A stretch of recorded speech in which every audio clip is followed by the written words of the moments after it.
Assalamualaikum warahmatullahi wabarakatuh. Perkenalkan, nama saya Nuraini dengan NPM 1915-1937. Saya merupakan mahasiswi Universitas Pembangunan Pancabumi, Fakultas Sosial Sains, dan dari jurusan saya sebelumnya saya di sini ingin mewawancarai seorang pelaku UMKM yang sebelumnya saya ingin undang, tapi sebelumnya saya ingin menjelaskan apa itu UMKM tersebut.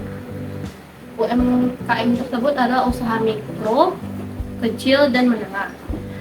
Dan UMKM tersebut adalah usaha yang dimiliki perorangan maupun badan usaha yang telah memenuhi kriteria sebagai usaha mikro. Saya ingin mewawancarai UMKM dalam bidang jasa elektronik. Dengan Om, saya persilahkan, saya ingin menanyakan pertanyaan. Silakan dengan siapa? Om. Nama saya Rizaldi. Saya selaku punya UMKM bidang jasa elektronika. Sejak kapan elektronik ini berdiri? Kita mulai dari awal ya. Saya ini bergerak di bidang jasa elektronik, khususnya di bidang elektronik penjual. Penjual itu yaitu berupa semua barang-barang elektronik yang bergerak di bidang audiovisual. Awalnya kita di audiovisual, jadi setiap barang elektronik yang brand merek yang punya merek, servisnya ada ke kita ya. Merek LG, Samsung, dan lain-lain, Satu dan lain-lain, itu pernah jual servis kita pegang, walaupun kita masih umum semua kita pegang.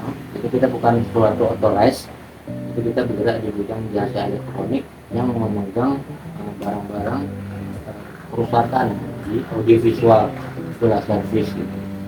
Dan ada juga kita jual beli barang-barang second gitu kan, seperti TV, laptop, dan lain-lain seperti barang elektronik.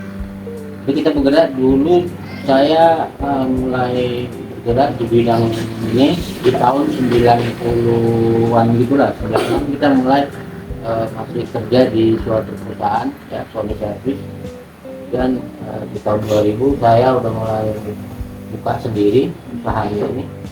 Jadi start dimulai 2000 itu saya beri nama jatuh-jatuh itu kita beri nama di AZ Group. Nama kita dulu nama AZ Group Service Elektronik di tahun 2000. Nah di tahun 2000 berselangnya waktu, teknologi bertambah lagi, kemudian saya berusaha untuk membuka suatu UMKM yang resmi gitu.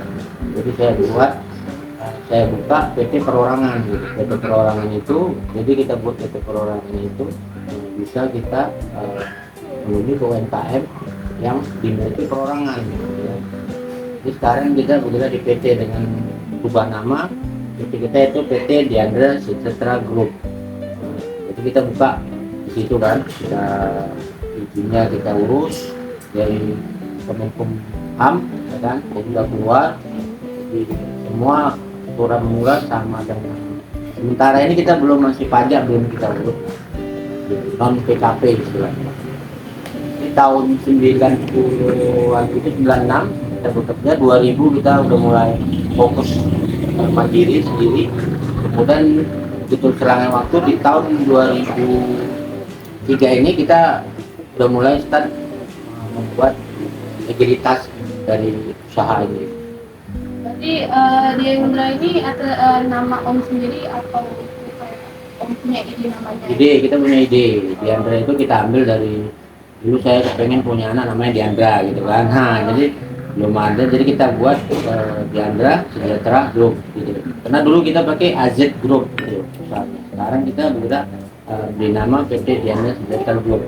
Motonya itu melayani sepenuh hati gitu. itu lagi. Berarti kan usaha ini om sendiri lah ya yang ngelola Ya, sendiri. kita perorangan, sendiri perorangan. Tanpa ada kayak apa namanya kayak kerjasama dengan teman kan ada Oh, gitu ya. kan om. Sekarang ini kita udah masih, dulu kita masih ada kerjasama, tapi sekarang kita udah masih sendiri. Kenapa om lebih memilih elektronik daripada kayak usaha-usaha lainnya? Dulu kita kan saya dulu sekolah memang juruannya di bidang teknik gitu kan, STM elektronika. Jadi kayak suka gitu Nah, lah jadi ya. begitu kita jalanin hobi, ada terjadi suatu profesi gitu kan.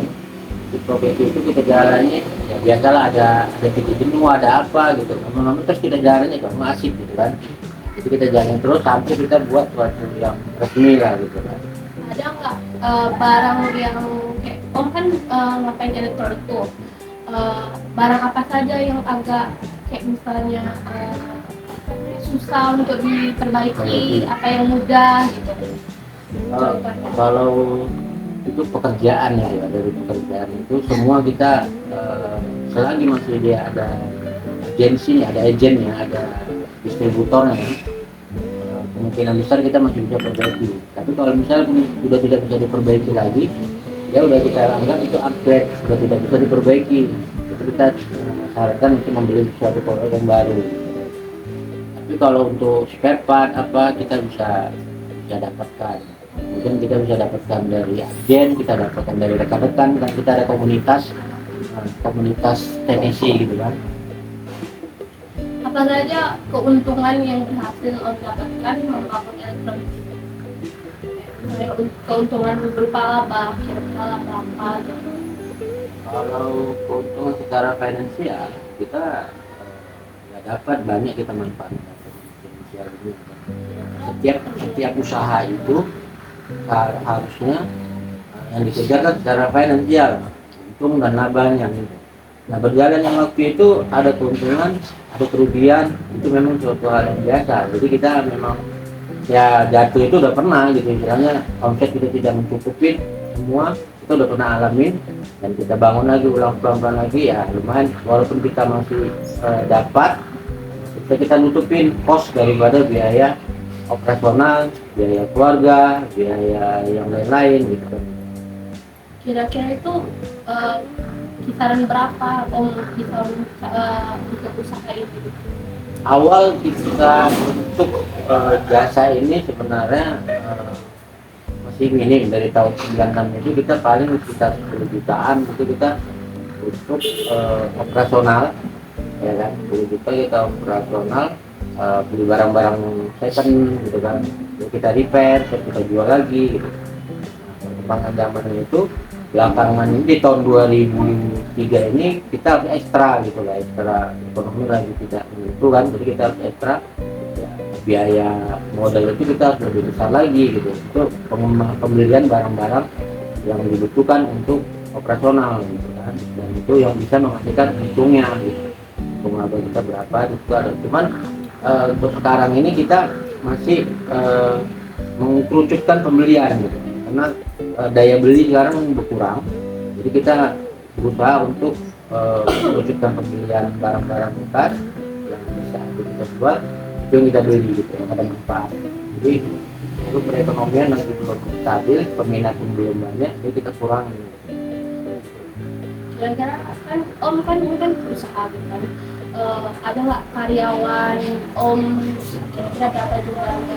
Ya, kalau karyawan dulu kita sampai ada tim, kita butuh tim. Kita kan sekarang bergerak di bidang jasanya banyak, di laptop ada, di TV, kemudian kita jasa pemasangan CCTV gitu kan, kemudian fokus gitu kan. Kita juga yang bergerak di bidang elektronik kita bisa tangani. Kemudian kita menggunakan tenaga pekerja. Tenaga kerja kita ada dua sistem. Satu sistem putus, istilahnya dia tidak terikat. Satu lagi kita bikin yang terikat. Jadi yang terikat ini kita kasih jadi nggak banyak itu orangnya, paling-paling kita 3 orang. Ini tim lepas kita itu banyak gitu. Sekarang ini ya, kalau dulu kita mungkin pakai 5 orang kerja gitu kan, begitu perkembangan zaman mulai merosot kita kurang-kurangin gitu. jadi kita pakai lepas aja. Apakah usaha sedangkan kalau saya lihat Om ini kan merupakan salah satu usaha yang tentunya membutuhkan modal yang tidak sedikit. Dan kalau misalnya modal dari awal kan kata Om tadi 10 juta, ya kan? Jadi untuk pembelian barang biasanya berapa kali dalam sebulan atau dalam setahun gitu Om? Kalau sesuai dengan kebutuhan, karena kita beli barang hari 8 juta gitu kan, 8 juta bulan ini gitu kan, misalnya kita beli 8 juta, begitu dia sebelum sebulan ini dia udah habis barangnya, kita putar lagi beli barang lagi ya, lebih lagi mungkin bisa sampai nanti 1 bulan itu kita bisa 5 atau 6 kali pembelian gitu. Jadi itu 8 juta pembelian kali 5 gitu kan, 1 bulan itu kurang lebih begitulah deh putarannya. Jadi total modal Om yang membutuhkan sebulannya membayar pengeluaran setiap membayar gaji karyawan, membayar biaya toko atau listrik dan rumah tangga lainnya itu bagaimana? Kita hitung ada penghasilan bersih kita kan ada, jadi kos daripada usaha itu kan, kos dari usaha itu kira-kira misalnya kita usaha kos itu dari listrik, dari air, dari gaji karyawan itu untuk sekarang ini di usaha kita ini yang sekarang berjalan itu paling kita kan anggota tinggal 2 orang, dari mereka kita itu 6 juta. Pengeluaran itu sekitar 7 jutaan kita untuk biaya kos, pengeluaran kos ya yang di luar dari pembelian barang, sekitar 6 juta 7 juta. Kalau misalnya tempatnya Om dia di rumah atau kayak ada toko lainnya kayak toko di Millennium atau di Carrefour apa ada? Ada, kita paling itu rekanan gitu. Kita rekanan kita di toko, ada paling kita sekarang, dulu kita punya toko, cuma sekarang kita sudah begitu terus COVID kemarin kita udah tidak ambil lagi di toko, kita sekarang kerja di rumah dan sistem online. Jadi online kita sudah pakai karena udah ikuti perkembangan zaman, kita online aja sekarang. Online kita start dari rumah gitu. Jadi kita ada yang datang kemari kita bawa, ada yang kita jemput tempatnya gitu. Pembagian gitu lah ya. Ya. Sekian ya Om pertanyaan yang saya sampaikan. Terima kasih dengan detail. Mohon maaf jika ada salah kata. Wabillahi taufiq wal hidayah. Wassalamualaikum warahmatullahi wabarakatuh.